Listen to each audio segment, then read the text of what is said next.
سلام گرم به دوستان و همراهان عزیز از هر کجای دنیا که ویدیو منو تماشا میکنید.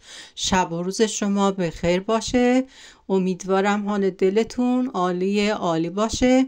امروز یه دسر سنتی ایرانی به نام کاچی رو با همدیگه میخوایم آماده کنیم.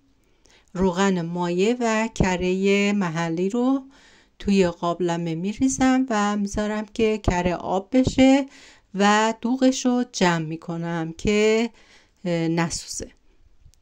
دوستان، کاچی یک دسر سنتی ایرانی هستش که از ترکیب ادویه ها، زعفران، گلاب و آرد و انواع مغزیجات تهیه میشه. یه دسر ساده و خوشمزه هستش که دارای بافت نرم و ظریفی، روش پخت بسیار راحتی هم داره که برای بسیاری از بیماری ها هم مفیده. دارای تب گرم و مرطوب هستش. آردو میریزیم توی قابلمه و با کره تفت میدیم. حتما با شعله کم آردتون رو تفت بدین که نسوزه. عطر آرد که بلند شد و رنگش طلایی شد، آردمون آماده هستش. دوستان، این کاچی رو توی شهر ما برای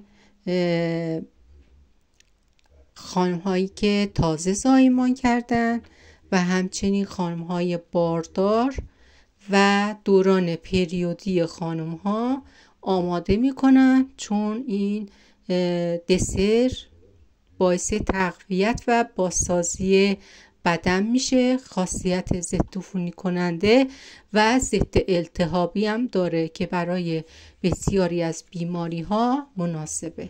آردتون که تفت خورد، زردچوبرم بهش اضافه کنید و زردچوبرم تفت بدید تا عطرش آزاد بشه.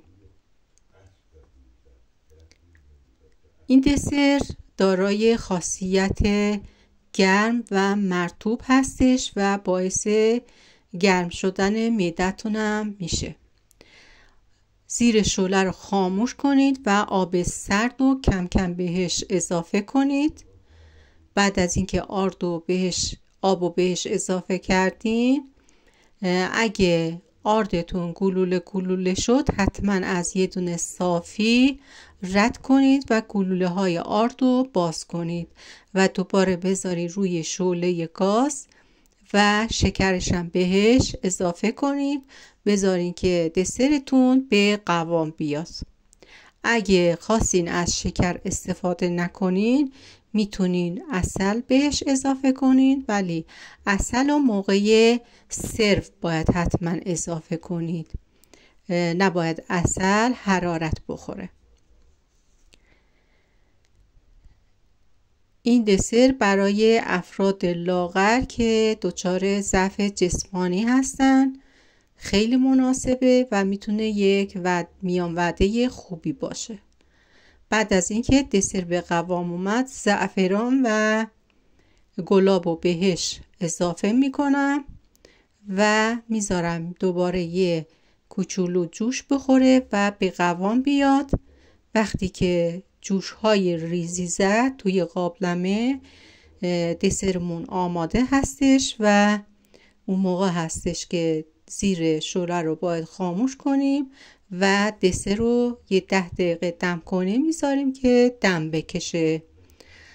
بعد از اینکه دسر دم کشید، میتونین سروش کنین.